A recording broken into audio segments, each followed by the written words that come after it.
Happy Monday, everybody. Welcome in to Morning in the Valley. It is October the 27th, 7 days away. 1 week from today, I will be sitting in South Dakota.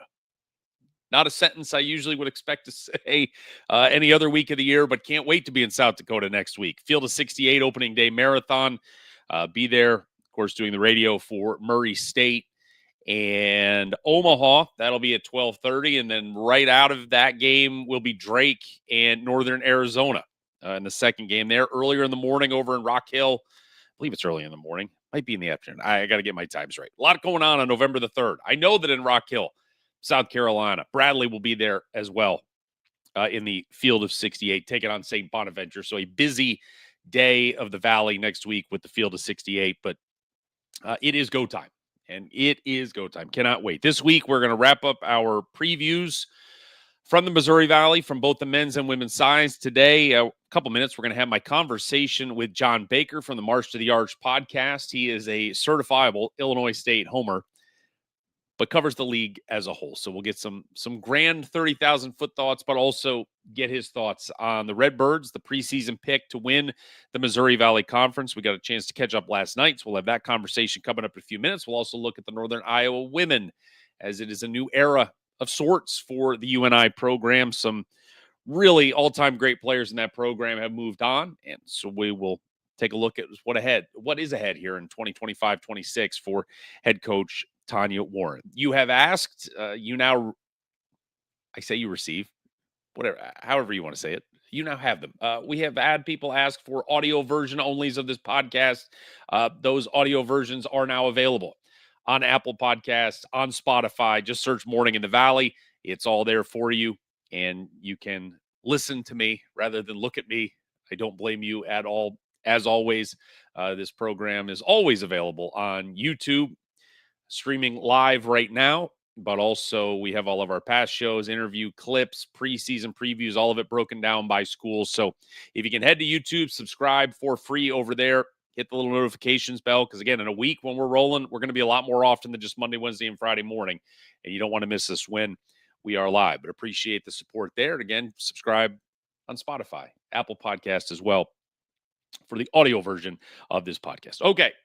Enough chit-chat for this morning. Let's, or at least rambling chit-chat on the front end of this morning. Let's get into some business. It was a weekend of exhibition games. Last night, Murray State played their final exhibition game. Their first at home, beat Xavier last week on the road. Last night came home, played Northern State, the Division II Wolves, the alma mater of head coach Ryan Miller, and really no problem for the Racers, 112-74.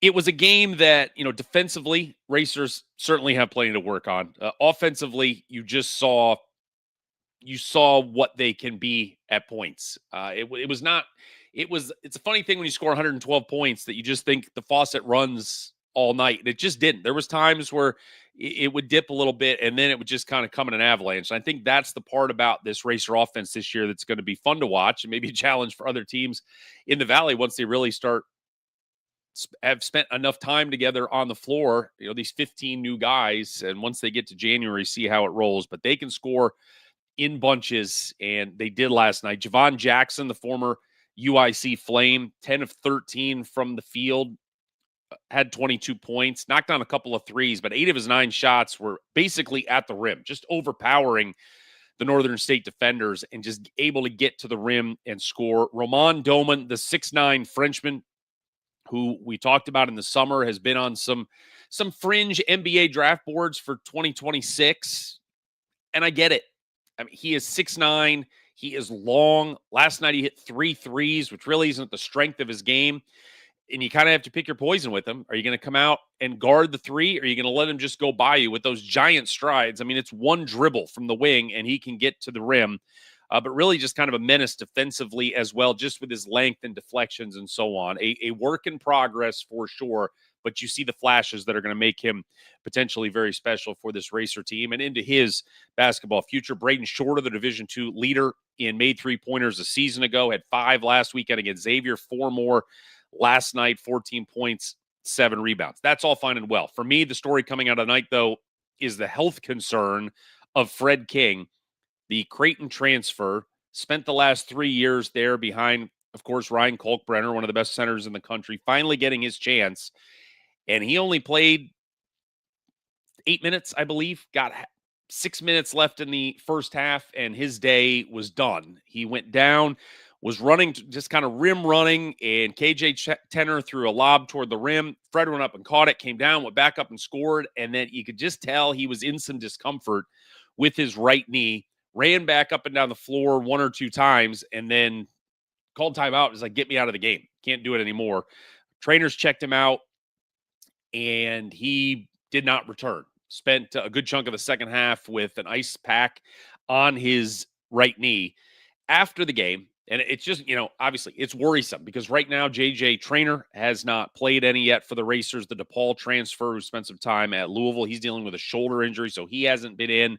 And so if King is out, you're really getting thin on the interior for the Racers. But King walked by us in our on Radio Row there after the game and just like, how we doing, big fella? And he goes, I'll be fine. So hopefully, as I've said, Fred King, not a doctor, but he was meeting with the doctors last night.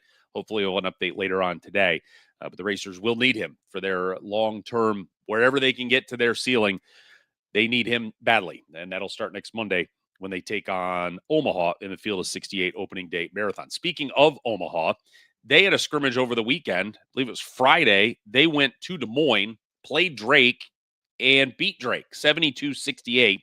Mike Sauter from Hurrdat Sports in Nebraska had a whole post on notes from the scrimmage. And again, the scrimmage season, exhibition season, it's challenging at times. At Murray State last night had the game on ESPN Plus. We saw Bradley's exhibition game at Green Bay a couple weeks ago was on ESPN Plus. But a lot of these, even when they're public exhibitions, a lot of schools just opting not to have any sort of visual proof that it happened. If you're in the building, so be it. And I get it from a competitive advantage standpoint, I guess, not trying to tip their hand to their first opponents at all. Sometimes even getting box scores is a challenge. No box score from this Omaha Drake scrimmage that Omaha came out on top. Mike Sauter saying that he said both teams were not fully healthy. Both were missing at least one starter. In terms of Drake, Aku Federico, the South Carolina transfer, he said, brings some versatility with his ability to stretch the floor and as a physical post presence. And then Jalen Quinn, the Loyola Chicago transfer, played with good pace, used his body to create space. So, of course, again, Murray State will play this Omaha team next Monday in Sioux Falls, and Drake will come right behind them playing Northern Arizona. So an interesting result. I think that you had Omaha that was the Summit League champion a year ago, went to the NCAA tournament. Obviously a brand new team for Drake for the most part with head coach Eric Henderson, but has been my mantra for the last week or two. When you win an exhibition game or a scrimmage, you won it. When you lose it, it's like, it's just an exhibition. So nothing to worry about there for Drake. We'll find out for real next Monday when they take on Northern Arizona. On Saturday, Evansville was in action as they defeated Henderson State 90-74 at the Ford Center. No Connor Turnbull in this one. There was kind of a box score for this game. They had points, and they had, did you make a 2-pointer, a 3-pointer, or a free throw? And that was it. So what we do know is that Keyshawn Porter, the North Carolina Central transfer, had 22 points. Josh Hughes had 22. Leaf Moeller, the international standout, had 21. AJ Casey, transfer out of St. Louis, he had 18. That's it. Took a little while for the Aces to pull away, but eventually they did, again, over the Division II Reddies of Henderson State, 90-74. The Aces now turn their attention to next Tuesday. They will open up the season at Purdue. Tonight, we have another scrimmage as Belmont will be in action at home. They will host Tennessee Tech in their exhibition game. No TV for this one. They will have radio and some live stats, so we'll have a box score, but no visual proof for the Bruins as they'll hook it up with Tennessee Tech as they roll towards their season opener next week. Speaking of Belmont, former Belmont standout Carter Witt, third team All-Missouri Valley Conference a season ago. He has been drafted into the NBA G League by the Salt Lake City Stars, taken 30th in the first round on Saturday. Averaged about 13 points, 6 assists last season for for the Bruins. Another former Ben Coupet Jr., I think that's got his name right there, Ben Coupet Jr., who played for SIU for one season back in 2022. I'm not really sure how this NBA G League draft works because Coupet was already playing in the G League. He played for the Windy City Bulls last year, and then he was drafted again this year, number 27th by the Noblesville Boom in the that is part of the Indiana Pacers organization. So either way, a couple former Valley guys getting some time in the G League, and Carter Witt heading out to Salt Lake City to play for the Stars. So congratulations to him. All right, time now to turn our attention to our preseason previews. And we're going to talk some Illinois State Redbirds. Of course, number one, they've been the number one preseason pick in the Missouri Valley since, about 5 minutes after last season ended. And as we have worked their way through the summer, certainly a lot of other teams have bolstered their rosters and look ready to make a run at the Redbirds for that number one spot. But they are pretty much number one with a bullet across the board in the preseason ranks, along with Chase Walker, the preseason player of the year in many outlets as well. So we caught up last night with John Baker from the March to the Arch podcast. Does a great job covering the Valley as a whole, but he is an Illinois State homer at heart. So got a chance last night to catch up with him, talk about some injuries that the Redbirds are currently dealing with, and sort of some prognostications as we spin this thing forward. Can the Redbirds finally cut down the nets in St. Louis and get back to the NCAA tournament for the first time in 28 years? Here's my conversation from last night with Baker from the March to the Arch podcast. All right, Baker, time to unveil our, usually we don't go full homer on our preseason previews, but I guess we're doing it tonight with the Illinois State Redbirds. Before we dive too far into the season, exhibition game in Champaign, not the exhibition game anybody wanted. Both sides were very shorthanded. And certainly some of the most important tools in Ryan Peden's toolbox. Just what's the injury update right now on these guys? Because trying to sort of parse words from media day, listening to Coach Peden, he didn't show many cards, but there wasn't sort of that just optimism of like, it's fine, they'll be back soon. There was a lot of, well, we're hoping. What do you know? Yeah, first off, Jeff, thanks for having me on. So they're definitely got the injury bug running through the team right now. I know Chase Walker was in a walking boot when they went to Champaign last weekend. The hope is that he'll be ready to rock and roll for the first game against Ohio. I don't know if he's going to be available for the exhibition against Northwestern. I think that's still up in the air. Johnny Kinzinger hasn't played for a little while. I think it was the first week of October they had their red and white scrimmage. He didn't play in that one as well. So from all accounts, it sounds like he's going to be ready to go for the actual regular season opener as well in Ohio. But he's still kind of wait and see approach. Another guy, Cam Barnes, he was in a walking boot during the red and white game. He's hoping to be back at some point this season. Ty Pence hurt his hand.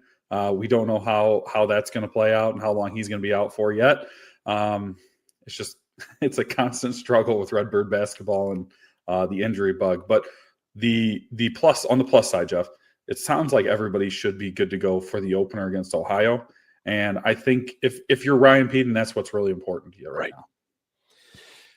My alma mater, the Fighting Bobcats. I don't know. That's going to be awesome over there for them this year. So maybe a shorthanded Redbird squad can go over there and get a win. Top 25 mid-major team going in the preseason. So you can't overlook anyone. Nobody just walks into the Convocation Center in Athens, Ohio, and thinks they're getting out of there unscathed. So, all right, back in, I guess, did it go to April? CBI champions a season ago, 22 wins. One of the few teams in the country that got to end the year with a championship, or at least just win your last game as much as anything. Just from a fan base standpoint, that felt like the moment of, a bunch of guys ultimately came back, but that seemed to accelerate hey, everybody's back. I think we might actually be good next year. Is that a fair assessment from up north? Yeah, I think so. I think it was, it was funny. A lot of people in the Valley circles kind of laughed at the idea they were going to go to the CBI, especially when you looked at the field that was around. It wasn't a great CBI field last year. But I think for a team who, under Ryan Peden's 1-3 in St. Louis, has not had postseason success, It was really sometimes, it's nice to just see the ball go in and have a little bit of postseason success. And I think that kind of accelerated the idea of this team being pretty good.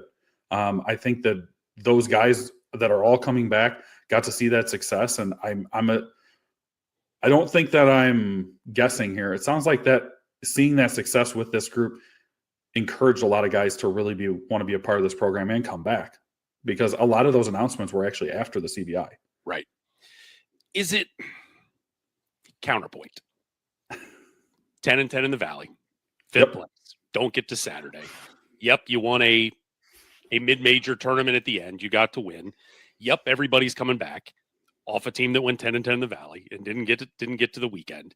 Where is the optimism from, other than just a maybe built-in inherent belief that everybody's going to get better over the summer? So a team that, look, absolutely all the credit to Ryan Peden from the day he walked in, the stair steps that they have built, that it's just like this progression is going to continue. And now we've got some guys with retention that we feel like we can really punch through and get to the next level. So there's a couple of reasons, Jeff. First and foremost, obviously the belle of the ball here with the Redbirds. You're bringing back arguably the two best players from last year that are coming back to league, sure, and Johnny Kinzinger and Chase Walker. That's huge. No one else has a first team or a second team player coming back. So that's one big thing. And seeing them develop year one to year two, I think people expect them to take even another jump going into year number 3. The freshman class that they brought in is one of the most talented freshman classes in Illinois State history, as long as I've been a fan. So I think that's also bringing a lot of excitement. The one that people, I don't know if they're really talking about, is we actually get to play Bowden Skunberg this year. Yes. He's actually going to be on the team. He's arguably their third best player. I saw him in the red and white game, and when he got the ball, anytime he wanted to do what he wanted, he could get his shot. He was so good. It was the all-conference Summit League player that we knew we were getting last year that we just never got to see on the floor. And it's like this is this gem of a transfer portal player that has been with the program for a whole year. And I mean, he's the third best player on this team. I think it's pretty clear cut. And he's going to be a difference maker, Jeff. I tagged him as one of the key additions in air quotes, just that you never got to see him last year. And it's sort of this like, oh, hey, by the way, don't forget about this dude who was awesome at North Dakota State 2 years ago, and maybe was better 3 years ago with them, that you finally got him healthy. And man, he can come in and be a home run hitter for you. Yeah, he was over 14 points a game at North Dakota State. He was all Summit League player. He's going to start immediately. He can handle the basketball, which I think takes a little bit of pressure off Johnny Kinzinger. I think it's nice to want to have multiple ball handlers on the floor for an Illinois State, especially with a guy like Johnny, where he can play on and off the ball. It's kind of like similar that it was nice to have Dalton Banks last year. I think you get an upgrade even with Bowden Skunberg, who can score the basketball himself. So it's going to be really nice as a Redbird fan to really have that third option who's like it's an A option. He's another A option on this roster. And it's going to be that. And that's the part to your point against Illinois State from last year. They were a fifth place team. They were a fifth place team without their prize transfer portal player. Departures, not many. Everybody came back. Everybody's all excited. You do graduate a couple of seniors, Dalton Banks and Malachi Poindexter specifically. Dalton, the guy, was around the Valley forever, 3 years, obviously, at SIU, the last 2 there with the Redbirds. Just from a maybe experience standpoint, and you got guys on the rise, but for a guy that was just such a double-digit scorer, and you just that bulldog type guy that, and I know it probably hurts you a little bit when Vance wants to hammer you about SIU, but just that inherent Saluki toughness that stayed in the Valley to lose that. What kind of void does his departure leave for Coach Peden? I think it's a huge defensive loss. And I think that's going to be one of the big questions with Illinois State this year. I think we have a lot of talent to put the ball in the basket. I think we're losing some of our bulldogs on defense. Him and Poindexter were very good on the ball, especially Dalton Banks. He was one of the best on-the-ball defenders in the league. I think he was all defensive team last year. So losing him and his leadership out there, that's a huge factor. So I think that obviously losing the leadership is one big thing, but to me, like the big part about losing them is losing that defensive presence out there. We talked about there's going to be a lot of teams in the Valley that aren't going to be great defensively, and you're going to have to score 90 points. So is that the recipe for the Redbirds? Who knows? Guys coming back, and I feel like it's just to your point earlier. It's just the guys, the tip of the spear there at the top. And first of all, Do you know, if you know his name, and I should have found this out already, who's the strength and conditioning coach at Illinois State University for the men's basketball program? Do you know his name off the top of your head? I'm going to know it as soon as we hit. I'm going to find it because this dude deserves a raise as much as anything. Chase Walker, the pictures going on around him that whatever he was in high school, the 350, 400 pounds, that he is now a chiseled 260 and just looks like a freak of nature. He is, if we still did these types of things in the Valley, the preseason player of the year for sure this season. How do you think he is going to handle now, as I like to call it, the burden of expectations that, buddy, you're the best guy in this league. We need you to take us to the finish line. How's he going to be able to handle that? Yeah, I think this is a great question. I think it was a couple of weeks ago, field of 68, mid-major player, preseason player of the year. He has all the accolades coming in. He was a great big man last year, first team, well-deserved. I think it's going to be an interesting year, though. If you look up and down the Valley, there's a lot of teams that, even in kind of the middle part of the Valley, whether it's in Evansville or UIC, that have a lot of really good defensive bigs and are going to be really good on the front court. So he's going to get everybody's best shot this year too, which is another piece of the puzzle, which is why, as good as Chase Walker is, I think for this team to reach the kind of preseason hype, I think it's going to have to come from Johnny Kinzinger being the best player on this team. Am I reading the room right that it feels like Johnny is kind of, not that he's taken a back seat, I just feel like it's kind of all the chatter and everything about Illinois State has been Chase Walker, Chase Walker, Chase Walker. And it's like, hey, oh, by the way, we still got this dude over here who, encapsulated American Badass there with the situation. And I mean, he's as good as there is in this league. It just doesn't feel like he's maybe necessarily gotten the, April, May, June, July flowers that his counterpart got. I mean, he's 14.6 points per game last year. He was one of the best guards in the Valley, period. You're right. He is taking kind of a backseat attention-wise from Chase. Chase deserves the hype. He was a first-teamer. That goes without saying. But Johnny was really good, especially late in the year. He really kind of willed that team to some wins. I actually remember when they were on the road at Murray State last year, he kind of had a really solid game there, and that was one that kind of when he turned his season around and kind of turned things up. You can make a case for Trey Campbell, but he's probably the best guard on paper in the league going into the season. So I think that's a good thing, though. I think a lot of the attention is going to be on Chase Walker, which understandable, but he can come in and he can change a game on his own. Looking at the schedule, it is, as you've probably heard me prattle on for 6 months about everything's about the metrics. Everything's about what can we do to be a multi-bid conference again. Certainly Illinois State comes in with, look, you're the preseason pick. You should be the team that should be worried about, or at least people are worrying about for you, being an at-large team if things don't work out in St. Louis. It is as fascinating of a schedule maybe as there is in the league, in that nobody in the Valley is getting power schools, and Illinois State did. Now, and Ryan Peden made a joke of it. Jeff, Evansville's getting power schools. Yeah, let me take that back. The top of the league. I'm just not getting it. And that was my other point too, was the rest of college basketball is telling on themselves about the Valley, of who they believe is good in the Valley, and that the top 5 or 6 teams are not getting power schools. No. Illinois State is getting USC in Los Angeles, which I still think is an awesome situation, because if memory serves, it's Arizona UCLA in the second game of that doubleheader. Nobody from USC is going to go. No fan. I don't know how many fans they have. They're not going to this event. But if Illinois State gets in the second half and the Arizona folks start showing up and the UCLA folks start showing up, it's a home game for the Redbirds, no question, and a huge opportunity to pick one off. You go play Utah State, again, another essential road game out in Salt Lake City, I believe it is. How did Ryan Peden get USC? How did he pull this one off? Because this was remarkable that it's the only power school anybody at the top is really playing. Yeah, I think it just worked out that he had a relationship with the coach there. And he mentioned it to us on our podcast. We had him on this past summer. I mean, I think he called 80 different Power 5 schools, and no one wanted to play him. Yep. And they didn't beat around the bush. They just didn't want to play him. So he was lucky to get the USC game. That's a really cool situation for them, going out and playing USC and then playing 2 days later, playing Long Beach State out there. It's kind of like a mini NCAA, like first round, second round site, it kind of gives them that taste of, hey, we're going to go out to California, we're going to play a couple games. Let's see how that works out. Also, going to play Utah State, who's going to be one of the powerhouses in the Mountain West this year. That's a huge matchup going to Salt Lake City. I hope Chase Walker is ready to go conditioning-wise, because that's going to be that little bit of the altitude to deal with in Utah.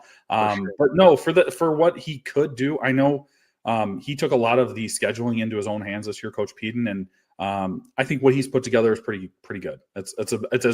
I think he put together as strong a schedule as he possibly could have for a team who's the favorite on paper in the Missouri Valley. Illinois State was crowned the preseason champion on April 1st, and it has been almost 7 months of, look, you guys, to your point from earlier, you got 2 all-league guys back. You've got the most, on April 1st, nobody knew what anybody else was filling around the edges, going into the portal and so on. And so certainly some minds can change, but I think people have held tight to Illinois State. If we take the Redbirds off the table, when you look around the Valley, who in your mind is coming for the crown this year and has an opportunity to play the Redbirds on Sunday in St. Louis? So I think the answer to how many teams can win this league, I think, is 7. I think there's a scenario where right. 7 different teams could make a case. Who's the 8th that doesn't? UIC? I have Indiana State at 8. Indiana State at 8. Uh-huh. Not 11. Not 11. Sterling Young, newcomer of the year. That's my hot take for you. Florida A&M, yes. Awesome. Yeah, he's going to be really good. Who's 9 then? So my 8, 9, 10, 11 is Indiana State, Evansville, UIC, and Valpo. Okay, so UIC all the way down at 10. All right. All right. But so to answer your question about who's coming for the crown, my 2, 3 is Northern Iowa and Murray State. I think Northern Iowa, they're returning a lot of guys. Their biggest question is kind of inside. Is Hornseth going to be good enough to be a 5 in this league with some of these other teams, whether you play in Murray State with a Fred King, whether you play against Evansville with their guys, big guys with Turnbull and Hughes? Can they last? Can he last as your big man in the middle? I don't know, but they've got really good guards in Bond. RJ Taylor's coming back. Schwager's awesome. That's going to be a really good team, but obviously well coached with Ben Jacobson. I think Murray State's the other team that scares me to death as a Redbird fan. I think that we've seen Murray State flip the roster 2 years in a row, and obviously that was under Coach Prohm. This is a completely different deal under Coach Miller. This is going to be a really good team. I think that they have the highest ceiling of anyone in the Valley. If you look at their roster, they're so talented. So many different guys can beat you every night. We were talking before we got on here. Javon Jackson's a guy that was arguably UIC's best player last year during the regular season, and no one's talking about him at Murray State. Nope. But you definitely need to respect him. That's going to be a really good team. They have, to me, the highest ceiling, but also seeing how things went the last couple of years and how hard it is in the Valley to completely flip a roster and how it hasn't been done at Murray State, they probably have a lower floor than a lot of those top 7 teams because maybe it doesn't work out in the first year. To me, I think I would bet more money on Northern Iowa being in the top 4 for sure. But if you were going to tell me who's the scariest team in the Valley outside Illinois State, it's got to be Murray State. From your lips to God's ears, as I said earlier. God bless you. Belmont, any Tyler Lundblad? You talk about the best guard in the league. I feel like he's knocking on the door for that. But again, they lost a lot off of last year's team, and but it's funny as the year goes on because you got again going to the champion of April where hey we brought everybody back, but it's like man, Northern Iowa's got 11 guys back, and Belmont's got a ton of guys back as well. And it just felt like you guys were, but I think the point that why you were such the bullet was it was the Walker and it was the Kinziger at the top of that pile that, yeah, you may have 10 guys back, Belmont, but it's not the tippy top guys that we see in normal. It was the tippy top guys, and then one of the best transfers coming in with Bowden Scumberg. Like that combination of those 3 was really what put Illinois State over the top. As for Belmont, to me, the big question for me, I don't love Belmont this year. I'll be honest with you. I'm probably lower on Belmont than most. I think they're obviously in the top 7, and as good a shooter as Tyler Lundblad is, and he's, I'd say, arguably the best shooter in the league. I don't think that's going out on a limb too much, but who's going to be 1B? Or who needs and to me, I feel like for Belmont to be successful, Tyler Lundblad needs to be 1B and someone needs to be his 1A. And I don't see that obvious choice this year. Last year they had Jonathan Pierre. I don't know if we thought he was going to be as good as he was. He ended up being awesome. Right. He was a fantastic player. They lose a guy like Carter Witt, who he really was one of those guys who had the ball a lot. And I think because those two were so good and were be able to get their own shots, they made things so much easier for Tyler Lundblade. So now is Tyler Lundblade your A player, and can that work as him just being a pure shooter? I don't know. I like Sam Warren. I like Drew Charnowski. I think those are a couple of guys coming back that I'm really excited to see. But I would put them kind of in the middle toward the bottom of that 7. Wow. All right. Coming in hot, Baker today. Hot. I love it. All right. Last question before I let you go. Put your fan hat on fully right now. I don't need objective March to the Arch podcast guys at all. I don't know how objective you are half the time. It's you choking out your SIU brethren there. But is this we cut down the nets in St. Louis or bust season for Illinois State? No question. If you're an Illinois, so here's the reason I say that, Jeff. As an Illinois State fan, our regular season title, it would be cool, but that doesn't mean anything to Illinois State fans. It's getting back to the tournament. Yeah. I think Illinois State fans, if you told them, hey, we're going to finish 7th, but we're going to cut down the nets in St. Louis, they say, sign us up today. Love it. So it is a situation where the expectation and the thought on the fan base is just, it's what we do in St. Louis. Or we do have a schedule that if we do really well in the non-conference, have a great regular season, I would say could put us in potential spot for an at-large, depending on how things go. So, but yeah, it's NCAA tournament or bust. Our NIL collective is called the 1998 Club, Jeff, because it's been since 1998 we've been to the NCAA tournament. So it is absolutely top of mind for Redbird fans at all times. I graduated from college in 1998. It's been a minute. I barely had email at that point. So yes, it has been a while. John Baker, March to the Arch podcast. Please plug you and your boy where we can find all your work. Yeah, you guys can find us on Twitter at March Arch Pod. March Arch Baker is my Twitter handle. We are March to the Arch podcast. We usually, during the regular season, we're going to be once a week, depending on how the schedule works, because, Jeff, the schedule is kind of a nightmare this year. It is. How we're going to release our podcast. But we usually try to have awesome guests, which hopefully Jeff's one of those guests coming on soon here in a matter of months. But, yeah, anywhere you can find podcasts, you can find our show. John Baker, thank you for the time, and we'll catch up with you very soon. Thanks, Jeff. Bam. There was Baker. I appreciate you. And before I forget, it's very difficult to find who the strength and conditioning coach is at Illinois State University. They've got coaches all over the place, but I think if we have to give credit where credit is due, her name is Sarah Wright. She is Illinois State Director of Sports Nutrition, and she, maybe more than anyone, has been wildly influential in the body transformation of Chase Walker. When we talked to him this summer, I think he said he was about 275, somewhere around there. He lost a lot. He's like, man, I'm trying to get down to 265. The pictures going around of him lately he is just chiseled and as much as, look, directors of nutrition can say, hey, here's the plan and we need you to do this. But in the end, it comes down to the person. And Chase is, and I think he said he loves ice cream. He's like, he had to give up that ice cream. We all know that. Start packing on a couple extra. It's like, it's not hard to find the leaks in the diet while you're a little fluffier than you were in the past. But he has done an unbelievable job managing that diet and his obviously just workout regimen to turn himself into trying to get to be the best version of himself that he can. But thanks to Baker for coming on, and we will certainly be doing some cross-promotional stuff here soon enough, I'm sure, over there, just in case you need to hear me talk even more. All right, we had more exhibition action yesterday, and this was on the ladies' side, as Illinois State's women were in action yesterday. A non-Division I opponent, Illinois Wesleyan, Kentucky Wesleyan on the break. Illinois Wesleyan, 89-46 was the final. There is Bella Finnegan, the Indiana State transfer. She had a big day with 20, a couple of double-doubles. Trista Fada had 17 points, 10 assists. One of the returners that Coach Gillespie is counting on, Nevaeh Thomas, had 12 points and 10 rebounds. So now they are 1 week away from opening up the season. Next Monday, they will be at home against Dayton. Again, I understand it. Just kind of want to watch some basketball. This one was no visual proof of this one yesterday, but that we will have visual proof next Monday when the Flyers roll into Normal to take on the Redbirds. Moving now and continuing our preseason coverage, we're going to head west, I guess, depending wherever you are. In the Valley footprint, we're going west, maybe a little north too.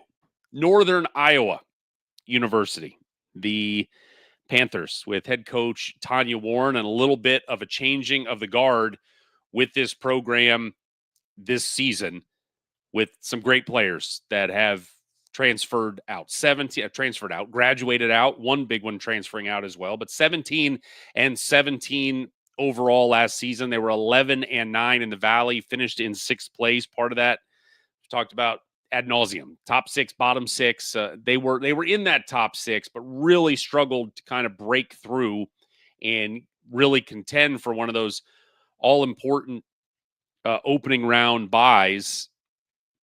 And they were not able to get out of Friday, lost to Belmont, of course, went to the championship game in Evansville before losing to Murray State. We talk about departures from this team, and it's hard to find one more significant than Maya McDermott, first team all-conference the last 2 seasons, a 1,900-point scorer in her time at UNI, averaged 18 points a game a season ago.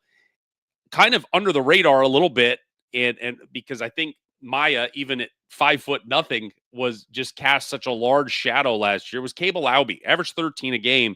She was, without question, hard stop, one of the best three-point shooters in the country, 46% from beyond the arc last season. That was 3rd best in the country, which followed up her being 6th best in the country 2 seasons ago. Number 1 in the Valley both years. She was really, really good as a sort of an off-ball contributor off of McDermott, who had the ball in her hands so much last year. The one, and we talk about under the radar departures, one young lady who her time at Northern Iowa was done, but she is back for a 6th year, but she will be over in Creighton in Omaha, and that is Grace Buffelli, who last season in her 5th year played just 3 games before tearing her ACL, and she was out for the season, transferred out to Creighton at the end of last season. She'll have a 6th season this year. She was one of the best bigs in the conference and had been for years. First team in the Valley, both in 2023 and 2024. And that's where, you look at, hey, they went 17 and 17 last year. That's the 2nd straight year they had a 500 record. Part of that 2 years ago was just a brutal non-conference schedule, and they did very well in Missouri Valley Conference play. Last season, you are ready to roll. You've got the 1-2 punch, and really a 1-2-3 punch with McDermott and Laube and Buffelli, and then your entire inside force there in Grace Buffelli goes down, 2 weeks into the season. And that was it. And I think that was a huge piece to, you talk about why could Northern Iowa not bust through and make a run for a top 4 seed? That's why, because they didn't have a dominant big in the middle in Grace Buffelli. So we will hear more from Grace here in just a couple of moments, but that's a big loss as well. The other 2 graduating out, but Buffelli, she will get a 6th year, and she will complete her career this season at Creighton. We talk about returners, and maybe no more significant returner than Riley Goebel. And a lot of what she does, look, 10 points a game last season, and when you've got so many points being scored by a McDermott, by Laube as well, Riley did a really nice job of just fitting in offensively, but her real impact on this team and on this program in terms of the impact of winning came on the defensive end last season, as she ended up with 71 steals and 78 blocks. Remember the 70-70 club? In the end, I guess you could say the 71-71 club. And going back to 1981, I guess it's been about 45 years that women's stats have been in the college game, have been tabulated. She's just one of 17 players, one of 17 in the 45 years that have put together a 71-71 season. Just remarkable. She is long, 6 foot tall, but around the rim, it was like she's blocking shots all over the place, but she's just not, I'm just going to stand down there. She's active, gets in passing lanes, gets deflections, gets steals. She is, and look, Drake has kind of had a stranglehold on the defensive player of the year for a little while. Anna Miller over there. And then you see Katie Dinnebier as well. I mean, I think Riley Goebel she's got to be the preseason favorite for defensive player of the year this season. And if she's able to put anything in that neighborhood of the 70-70 club again, heck, 50-50 is a heck of a year, but 70-70 is just bananas. If she can do that again, I think it's a slam dunk, and that conversation is over. Taryn Wharton also will be back as a contributor from a season ago. She scored 7 points a game for UNI. Not many additions. A lot of kids coming back. I say not many additions. Got a couple freshmen thrown in there, but I think from older players that are coming out of the transfer portal, maybe a little under the radar from places they have played. A name you're going to have to keep an eye on is Virginia Edmondson. She played at Montreat College over in North Carolina, an NAIA program, 5'9" guard. And she averaged 20 points a game, better than 20 points a game last season for Montreat. Jenna Twett as well from Kirkwood Community College, averaged 16 a game. So we talk a lot, and I feel like I had the same conversations almost every day when you talk about these kids coming out of the portal, and it's like they're all different shapes and sizes. And maybe they played at a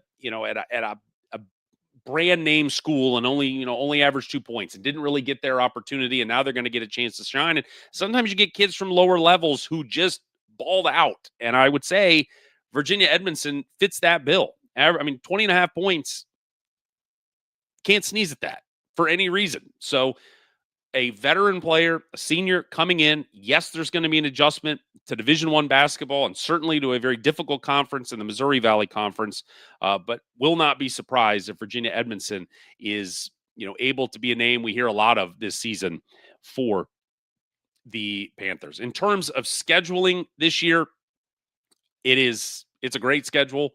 We talk about brand names, and UNI, all those Iowa schools thankfully get to play each other, sort of handcuffed to each other at points. They're going to play Iowa. They're going to get Iowa at home, quad 1 game. They're going to get South Dakota State at home. That's the best mid-major program in the country.